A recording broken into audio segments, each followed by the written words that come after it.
apa balik ni. Sampai Sampai tadi ya, janjikan 5,5 hari.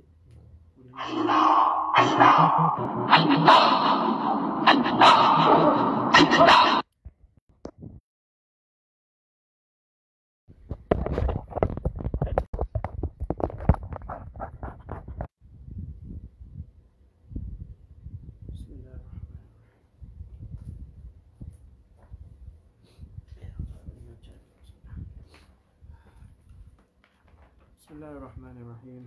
Assalamualaikum warahmatullahi wabarakatuh. InsyaAllah hari ni kita baca awal sikit sebab kita ada tetamu istimewa ni, nak neraknya pula lepas ni. So kita awalkan.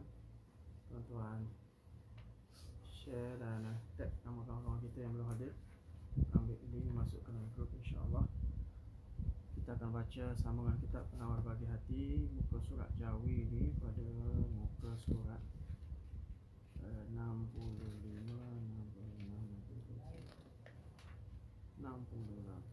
68 ya. 68 muka surat Jawi 68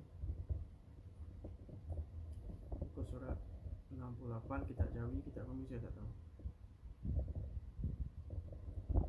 Abdul Hakim mana Abdul Hakim? Malam ni kita buat awal sikit. Sepatutnya dalam 9.20, 9.30. Hari ni pukul 9 kita buat insyaAllah. Jadi tuan-tuan, tak ada suara. Oh sorry, tak ada ni lagi ya. Kita maaf, minta maaf. Yang tu duduk mana? Oh mic. Yang mic dua cabang tu. Lama tak nampak benda tu. Masuklah. Headphone ada headphone. Okay, sabar sekejap. Headphone tak apa kalau dah.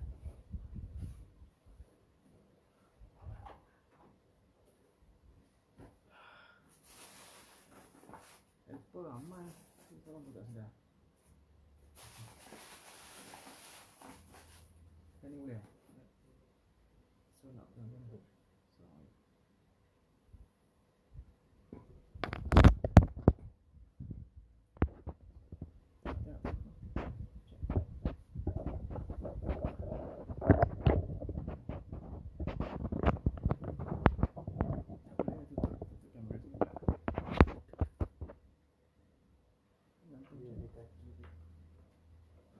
Assalamualaikum, testing 1, 2, 3. Suara macam mana tuan-tuan? Okey.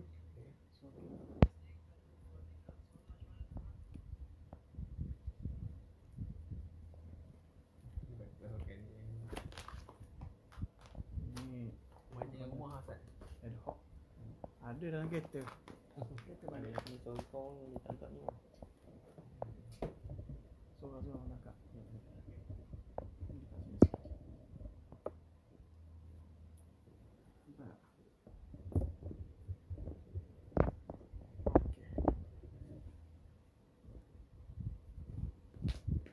Suara tuan-tuan, suara. Test sekali lagi. Test suara sekali lagi. Suara. Cuba komen. Okey, tolong. Okey dah tuan-tuan. Suara dah okey. Kalau dah okey, komen Alhamdulillah.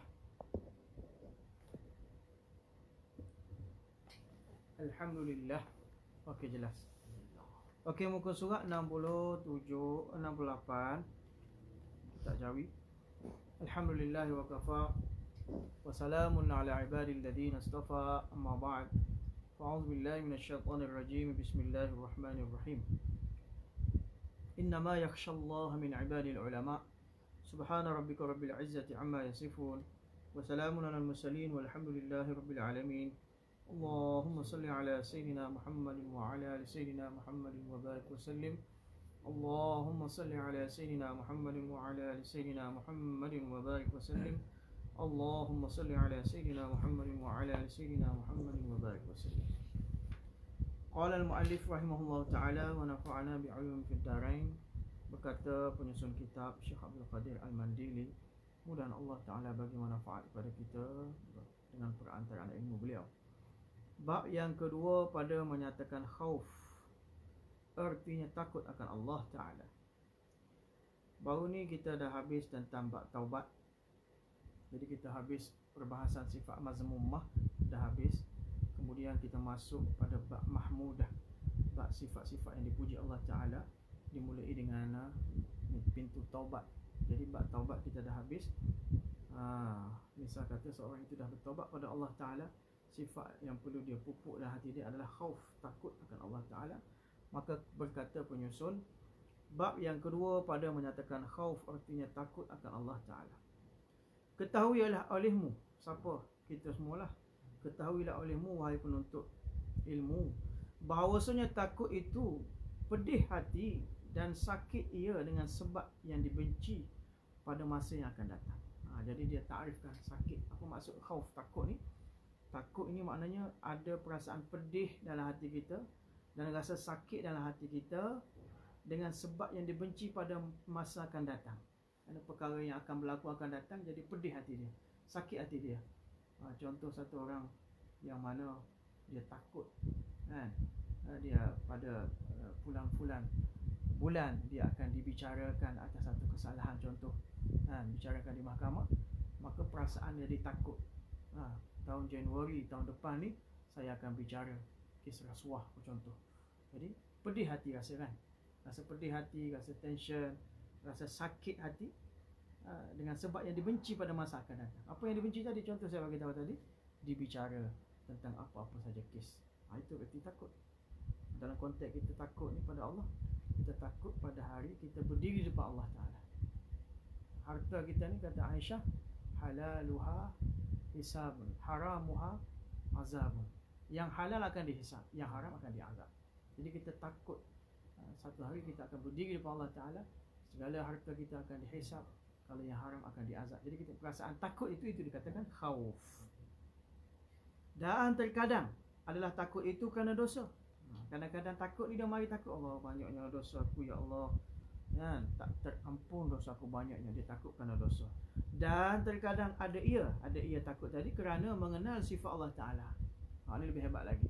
Takut kerana semakin kenal Allah Ta'ala, semakin mari perasaan takut dalam hati. Itu yang kedua. Maka dia kata, dan yang kedua ini lebih sempurna daripada yang pertama.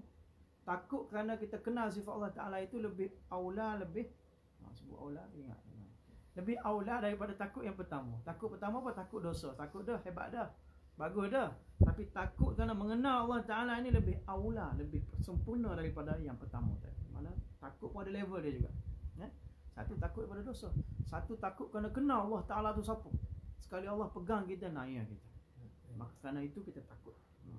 Kerana bahawasanya orang yang mengenal akan Allah Ta'ala tak dapat tiada takut ia akan dia. Semakin kenal Allah Subhanahu Wa Ta'ala, semakin takut pada Allah Subhanahu Wa Ta'ala. Hari ni yang kita tak takut, kita tak kenal Allah. Yang rasa selamba je kita. Kita lebih apa? Lebih mengharap rahmat daripada perasaan takut. Nanti dia ulas nanti. Betapa banyak perlu ada takut, betapa banyak perlu ada harap pada Allah Ta'ala. Maka kata lagi, kerana bahawasanya orang yang mengenal akan Allah Ta'ala tak dapat tiada takut ia akan dia, akan Allah Ta'ala. Kerana inilah berfirman Allah Ta'ala, innama yakhshallaha min ibadihil ulama. Artinya hanya sahaja takut akan Allah Ta'ala daripada segala hambanya oleh sekalian orang yang alim. Sebab orang alim semakin kenal Allah Ta'ala berbanding kita orang jahil ni. Jadi semakin kenal Allah Ta'ala, semakin takut sepatutnya. Itu orang alim. Dan bahawasanya takut itu mengikut pengenalan. Barang siapa banyak pengenalannya, nescaya banyaklah takutnya. Jadi takut-takut ni bergantung kepada ilmu kita, kenal kita, ta'rif kita pada seseorang. Semakin kenal seseorang itu terhadap sesuatu, semakin takut. Ulama bagi misal, masa saya mengaji dulu, ada satu orang Syekh Nasruddin Haqqani datang Malaysia. Dia kata misal ulama, takutnya ulama dengan takutnya orang awam ni. Contoh satu orang dia lalu di tepi pondok usang. Pondok usang. Jadi orang awam ni bila dia lalu tepi pondok usang tadi, dia takut. Kenapa? Dia dengar, dia tahu dalam pondok usang ni ada seekor anaconda. Contoh, anaconda. Maka dia lalu, perasaan takut tu ada, kan? Takut setakat. Tapi orang alim ni, misal dia takut, dia lalu di pondok yang sama, tapi sebelum itu, 2 bulan sebelum itu dia pernah buka pondok tadi, dia pernah hampir saja dipagut oleh anaconda. Jadi bila dia lalu kali kedua, betapa perasaan takut dia berbanding dengan orang awam biasa tadi. Sebab tu Allah Ta'ala kata, innama yakhshallaha min ibadihil ulama. Ya, volume perlahan sikit. Hari ni kita pakai ad hoc punya mic. Jadi tuan-tuan boleh pakai earphone ataupun rapatkan telinga pada ni. Jadi takut kita orang awam yang berbanding dengan ulama, kerana ulama mereka mengaji hadis, mereka mengaji tafsir. Setiap ayat itu mereka ada tafsirnya, hadisnya, pencerahannya, pelbagai daripada sudut. Sebab itu Maulana Anwar Shah Kashmiri rahimahullah ta'ala, seorang yang Allah Ta'ala kurniakan photographic memory. Dia nampak apa saja, dia ingat sampai 15 tahun. Signboard ke apa.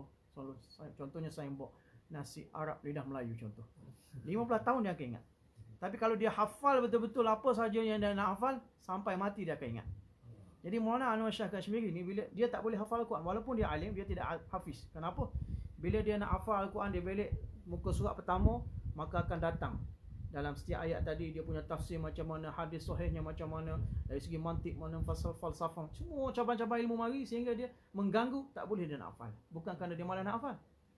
Jadi demikian ulama ni, mereka begitu hebat sekali dari segi sudut ilmu, kan? Bila sebut, kita kalau baca Izajah tak ada rasa apa.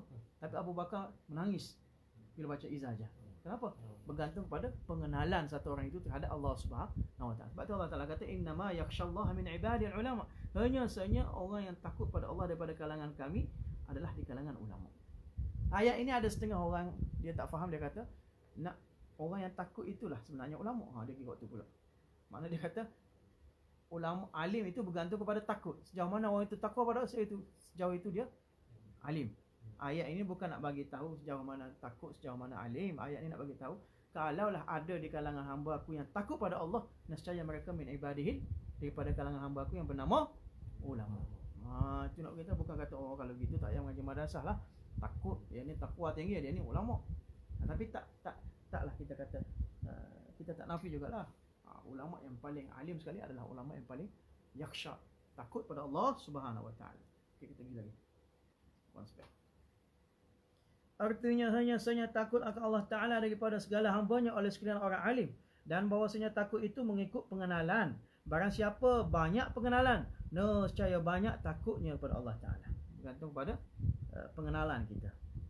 Dan barang siapa sedikit pengetahuan, nescaya sedikitlah oleh takutnya. Kalau kita sikit je tahu tentang sifat Allah, fa'al Allah, sikitlah takut kita pada Allah.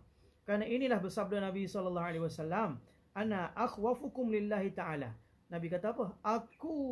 Aku lebih takut akan Allah Ta'ala daripada sekalian kamu. Nabi kata kalau banyak orang yang paling takut, akulah orang yang paling takut pada Allah Subhanahu Wa Ta'ala. Sebab itu Nabi banyak menangis. Hadis lain Nabi kata, lau ta'lamuna ma a'lamu. Kalau kamu mengetahui apa yang aku tahu, la dhahiktum qalilan wa la bakaitum katsiran. Nescaya sedikitlah kamu ketawa, banyaklah kamu menangis. Jadi kita ni Allah Ta'ala tak bagi tahu pun hikmat juga sebenarnya. Kalau kita banyak tahu, tak ada lama lagi nak sengih-sengih makan nasi Arab sini, jenis cai tak ada. Nak balik terus. Sebab banyak menangis. Ni hikmat juga kalau Allah Ta'ala tak bagi takut pada kita. Duk main takut tak boleh buat kerja kita. Jadi itu pun hikmat Allah Subhanahu Wa Ta'ala. Jadi Nabi SAW, aku orang paling takut di antara kamu. Kerana adalah Nabi SAW lebih banyak pengetahuannya daripada orang lain. Dan bahawasanya takut itu satu kelakuan yang dipuji. Mahmudah lah. Takut pada Allah ini adalah satu kelakuan yang dipuji. Telah menghimpun oleh Allah Ta'ala akan 4 perkara bagi sekalian yang takut akan Allah Ta'ala. Ada 4 perkara yang menyebabkan kita jadi takut. Kita kena ada 4 perkara ni, barulah kita datang takut pada Allah Ta'ala. Pertama, petunjuk. Sejauh mana orang itu dapat hidayat petunjuk, sejauh itulah dia dapat takut khauf pada Allah Ta'ala. Yang kedua, rahmat. Sejauh mana orang itu dapat rahmat Allah, sejauh itulah orang dapat takut pada Allah. Yang ketiga, pengetahuan, yakni ilmu. Tadilah ilmu. Dan yang keempat, redha daripadanya. Sejauh mana orang itu dapat redha Allah, sejauh itulah orang itu bertingkatnya, bertambahnya khauf dalam dada dia oleh Allah Ta'ala. Semua ulama ambil ini pun daripada ayat Allah Ta'ala juga. Kerana apa? Firman Allah Ta'ala, hudan wa rahmatan lilladzina hum li rabbihim yarhabun. Artinya petunjuk, kita sebut tadi kan, petunjuk dan rahmat bagi sekalian mereka yang takut akan Tuhan. Ini dalilnya daripada Al-Quran juga. Sekalian rahmat dan petunjuk dan rahmat bagi sekalian mereka yang takut akan Tuhan mereka itu. Ini daripada satu ayat. Ayat lain pula, innama yakhshallaha min ibadil ulama. yang telah terdahulu tadi, maknanya itu menunjuk pada ilmu. Kan? Sejauh mana ilmu, jauh itulah takut. Dan firman-Nya yang keempat, yang ketiga, radhiyallahu anhum wa radu'an, zalika liman khasyiya rabbah. Telah redha Allah Taala daripada mereka itu, dan redha mereka itu daripadanya. Yang demikian itu bagi mereka yang takut akan Tuhannya. Nah, ini dalil-dalil yang mana yang kata 4 sifat ini yang membawa takut pada Allah Subhanahu wa taala. Dan ketahuilah olehmu akan bahawasanya menghasilkan takut itu dengan 2 perkara. Perkara yang menghasilkan takut itu pula 2 perkara. Pertama dengan pengetahuan, tadilah. Sejauh mana kita kenal Allah, sejauh mana kita tahu tentang Allah. Dengan pengetahuan dan pengenalan, makrifat. Maka mereka yang mengetahui ia akan kebesaran Allah Ta'ala. Orang sejauh mana dia tahu kebesaran Allah, sifat Allah, kehebatan Allah. Dan akan terkayanya daripada segala makhluk. Nah, kita belajar sifat 20 apa? Sifat istighna. Allah Ta'ala berlepas tangan. Yani Allah Ta'ala tidak berhajat pada makhluk, tidak berhajat pada ciptaannya. Sejauh mana Allah Ta'ala terkaya daripada makhluk. Dan akan bahawasanya menjadikan ia Allah Ta'ala akan syurga dan api neraka. Nah, maknanya orang itu sejauh mana pengenalan dia kepada Allah Ta'ala, yang Allah Ta'ala cipta makhluk, Allah Ta'ala tidak berhajat pada makhluk, Allah Ta'ala cipta api neraka dan syurga, dan akan penduduk bagi keduanya. Allah Ta'ala cipta pula penduduk neraka, penduduk syurga, dan tiada mengetahui ia akan bahawasanya adakah ia penduduk syurga atau penduduk api neraka. Kita pula ni, kita tahu Allah Ta'ala cipta neraka, cipta syurga. Allah Ta'ala cipta penduduk syurga, penduduk neraka. Adapun dalam konteks kita, kita tak tahu. La a'lamu, aku ni belah sini ke belah sana. Artinya timbul takut tu. Dan tiada mengetahui ia akan bahawasanya adakah ia penduduk syurga atau penduduk api neraka. Maka tak dapat tiada daripada takut ia akan Allah Ta'ala. Tak? Jadi penting juga ilmu ni. Kan? Ilmu yakin, hakul yakin. Ainul yakin, hakul yakin. Dan yang kedua, perkara yang kedua yang mendatangkan takut, yakni dengan memandang kepada sekalian mereka yang takut dan menilik akan kelakuan mereka itu, yang mereka itu yang takut, dan mendengar akan perkhabaran mereka itu, bandingannya seperti kanak-kanak tiada takut ia akan ular. Anak kanak-kanak ular tak takut. Dia macam ular lidi je dia rasa. Kerana tiada mengetahui ia akan bahawasanya ular itu mensebabkan kebinasan. Kerana budak-budak dia tak takut sejauh mana patukan ular, sengatan, gigitan ular tu. Dia tak tahu sebab kepada kebinasaan ular tadi. Bersalahan bapa bagi budak itu.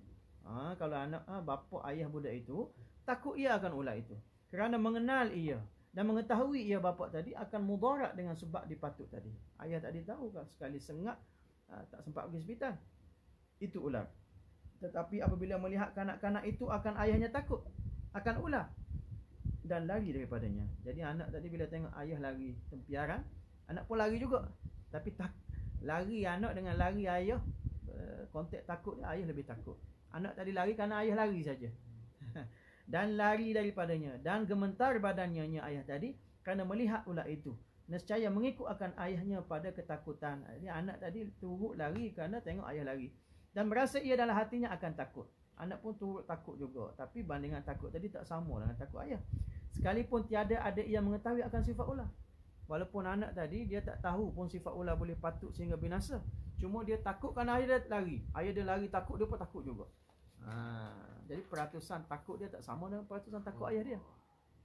Dan ketahuilah olehmu bahawasanya takut itu seperti cemeti yang menghalau ia akan hamba kepada tuah akhirat. Takut-takut ni seolah cemeti yang menghalau kita kepada tuah ataupun kemuliaan akhirat. Tetapi tiada sayup ia bahawa berlebih-lebihan ia hingga membawa kepada putus asa. Jangan kita takut sangat sehingga kita putus asa daripada rahmat Allah Ta'ala. Takut sangat, tak boleh aku ni, tak masuk syurga dah aku ni, takut sangat, tak boleh. Jangan terlampau sehingga kita pergi kepada putus asa terhadap rahmat Allah Subhanahu Wa Ta'ala. Kerana yang demikian itu dicela. Putus asa itu adalah termasuk mazmumah, termasuk yang dicela. Bahkan apabila bersangatan takutnya, hendaklah mencampur ia akan dia dengan harap akan rahmat Allah Ta'ala. Kita kena campur dengan rahmat, mengharap rahmat Allah Subhanahu Wa Ta'ala. Barulah jadi balance balik. Dan saya kira bahawa lebih kuat takut daripada harap selama ada ia mengerjakan dosa. Kita kena tengok. Kalau kita orang jenis berdosa banyak, sikit-sikit buat dosa ulang, taubat, langgar balik taubat. Kalau kita jenis berdosa banyak, kita kena lebih takut daripada harap. Kena lebih takut daripada harap. Okey. Adapun orang yang taat, yang tiada ada maksiat, orang yang taat maksiat pun jarang-jarang, maka sayogianya sama banyak oleh takut dan harap. Kena sama banyak, bukan lebih harap juga, kena sama banyak. Yang kita banyak dosa ni kena lebihkan takut. Orang yang taat kena sama banyak harap dan takut. Ini tips dia bagi. Seperti Sayyidina Umar radhiyallahu anhu berkata, tuan-tuan pernah dengar kan? Jika disuruh hendaklah masuk syurga sekalian makhluk kecuali seorang laki-laki, nescaya aku takut bahawa adalah aku demikian itu laki-laki. Sayyidina Umar ni dia betapa takut pada Allah Subhanahu Wa Taala. Kalaulah malaikat nanti dia suruh, "Woi, masuklah kamu ke dalam syurga." Kecuali masuklah syurga sekalian makhluk kecuali seorang laki-laki. Semua masuk syurga lah atas makhluk Allah Taala ni. Hamba Allah ni semua masuk syurga, seorang je tak boleh masuk. Maka Sayyidina Umar dia takut ni sangat. Dia takut, dia kata takut orang yang tak boleh masuk syurga itu aku. Kalau kita orang lain kau, suruhan kau, aku tak ada masalah. Tapi Sayyidina Umar ni kata mungkin itu aku. Dia takut dengan amalan dia tengok pada dia tu. Kemudian jika diseru dan jika disuruh hendaklah masuk api neraka oleh sekalian makhluk kecuali seorang laki-laki, nescaya aku harap bahawa adalah aku demikiannya itu. Kalaulah malaikat menyuruhkan, hai semua masuk dalam api neraka kecuali seorang saja kena masuk syurga, maka aku mengharap orang lelaki itu adalah aku. Tengok, bukan senang nak balance dua tu. Perasaan dia takut pun sama banyak, harap pun dia ada juga. Kita kalau takut tak ada harap dah. Sayyidina Umar ni takut pun ada, harap pun sama banyak. Kalau kata 50-50%. Kecuali seorang lelaki, nescaya aku harap bahawa adalah aku demikian itu laki-laki. Dan adapun apabila hampir ia akan mati. Tapi tengok pula konteks kita ni, kalau dekat nak mati, waktu itu tak boleh nak sama banyak dah. Akan mati, maka bermula harap dan baik sangka dengan Tuhan lebih utama baginya. Dekat-dekat nak mati tak boleh takut, kena harap. Kena harap pada Allah. Allah Ghafur, Allah Rahim. Allah tak tengok sangat dosa aku, mungkin dengan kebesaran Allah, kerahmat Allah. Kena banyak baca hadis-hadis mengharap. Baca hadis fadhil amal yang mengharap. Jangan bagi kata jangan bagi takut pula orang nak mati ni. Bagi hadis-hadis mengharap. Kenapa sabda Nabi sallallahu alaihi wasallam, la yamutanna ahadun minkum illa wa huwa yuhsinu dhanna billahi ta'ala. Artinya jangan mati seseorang kamu pada satu kelakuan daripada segala kelakuan, melainkan pada kelakuan membaikkan ia akan sangka dengan Allah Ta'ala. La yamut, jangan kamu mati hidup ni kerja kita lah. Ikhtiari ke ikhtiari? Kita tak ikhtiari, bukan option kita kan. Benda yang ditentu Allah Ta'ala. Tapi nak katanya makna di bawah ikhtiar kita tu kita kena kita mati dalam keadaan sangka baik pada Allah Subhanahu Wa Ta'ala. Mati hidup tu bukan bawah kontrol kita. Tapi kalau kita boleh kontrol, kita cuba aja supaya kita dekat nak mati ni kita kena banyak sangka pada Allah Subhanahu Wa Ta'ala. Allah Ghafur, Allah Rahim. Dan dengan bahawa harap ia akan rahmat dan maaf Allah Ta'ala. Kerana pada ketika hampir mati itu ada faedah baginya. Tiada ada faedah bagi takut. Dekat nak mati tak ada faedah takut dah. Tak boleh buat apa dah takut pun. Kena harap banyak-banyak. Dan bahawasanya harap itu menyalahi ia akan cita-cita. Dia lain. Satu harap, satu bercita-cita. Dengan bahawasanya harap itu bergantung hati dengan yang digemari pada hasilnya pada masa yang akan datang, serta berusaha ia pada sebab bagi hasilnya. Harap ni dia gemar terhadap perkara yang akan dia terhasil pada masa akan datang, dia berusaha ke arah itu. Itu harap. Seperti mereka yang menajak, dia tulis menajak, bahasa lama menajak makna membajak ia akan sawah dan menanam ia padanya akan padi. Maka harap ia akan mendapat padi pada ketika mengetam nanti. Dia tanam padi daripada benih, dia usaha tak padi, maka setahun nanti akan datang, tahun depan dia mengharap dia akan mengetam padi tadi. Itu harap. Dia bagi beza harap dengan cita-cita. Dan bahawasanya cita-cita itu bergantung hati dengan yang tersebut, dengan tiada berusaha. Dia nak ketam padi tapi dia tak tanam sawah apa dan sebagainya pada menghasilkan yang digemari itu. Seperti mereka yang mencita-cita ia akan mendapat padi dengan tiada menanam padi, atau mencita-cita ia akan mendapat anak dengan tiada berkahwin ia. Macam mana nak dapat anak? Dalam konteks kita dunia apa-apa, kita tak tanam benih, kita tak buat usaha apa, tiba-tiba nak sale tinggi. Mana boleh? Kerana firman Allah, kerana perbezaan yang tersebut, disebabkan beza cita-cita dengan rahmat inilah Allah Ta'ala berfirman, innal ladzina amanu wal ladzina hajaru wa jahadu fi sabilillah Ulaika yarjuna rahmatallah. Allahu ghafurur rahim. Artinya bahwasanya mereka yang beriman dan mereka yang berpindah daripada negeri kufur kepada negeri iman dan bersungguh-sungguh mereka itu pada meninggikan agama Allah Ta'ala, bermula mereka itu harap akan rahmat Allah Ta'ala. Innal ladhina amanu, sungguhnya mereka beriman, walladzina hajaru ni berhijrah, berpindah, wajahadu, kemudian berusaha, bermujahadah fi sabilillah, di jalan Allah, ulaika yarjuna rahmatullah. Jadi orang ini orang yang mengharapkan rahmat Allah Subhanahu wa taala. Tak boleh ada umur harap rahmat Allah Taala. Dia kena berusaha di jalan Allah Taala. Wallahu ghafurur rahim, dan Allah Taala Maha Pemurah. Allah Ghafur, Maha Pengampun, Rahim, Maha Pengasih. Dan bahawasanya faedah bagi harap itu gemar pada menuntut akan yang diharapnya. Apa faedah orang yang berharap itu adalah gemar, dia suka pada menuntut akan yang diharapnya. Dan faedah bagi takut itu, ini faedah apa itu harap. Faedah takut pula, dan faedah bagi takut itu gemar pada lari daripada yang takut itu. Bila faedah takut, dia suka supaya dia terelak daripada benda yang ditakuti itu. Dan barang siapa harap ia akan sesuatu, nescaya menuntut ia akan dia. Seorang yang berharap sesuatu, satu orang businessman, dia berharap tahun depan dia capai target 5 million contoh, maka dia gemar untuk mendapatkan sesuatu itu. Dan barang siapa harap ia akan sesuatu, nescaya menuntut ia akan dia. Dia menuntut, hati dia berkeinginan untuk menuntut target dia. Dan barang siapa takut akan sesuatu, nescaya lari ia daripadanya. Takut rugi, takut bankrupt, takut muflis, dia akan lari lah. Lari makna kata dia susun strategi supaya dia tidak terkena barang yang dia takut tadi. Faham tak? Dan barang siapa takut akan sesuatu, nescaya lari ia daripadanya. Dan sekurang-kurang pangkat takut itu barang yang menyebabkan ia akan meninggalkan dosa dan akan berpaling daripada dunia. Paling kurang pangkat takut itu, dia takut daripada perkara-perkara yang boleh meninggalkan dosa, menyebabkan ia akan meninggalkan. Dia akan meninggalkan perkara-perkara yang sebab yang boleh tak bawa dia untuk meninggalkan dosa. Faham tak? Dan akan berpaling daripada dunia. Dan barang yang tiada menyebabkan akan demikian itu, maka ia pengkhabaran hati, bukan takut. Itu hanya pengkhabaran hati.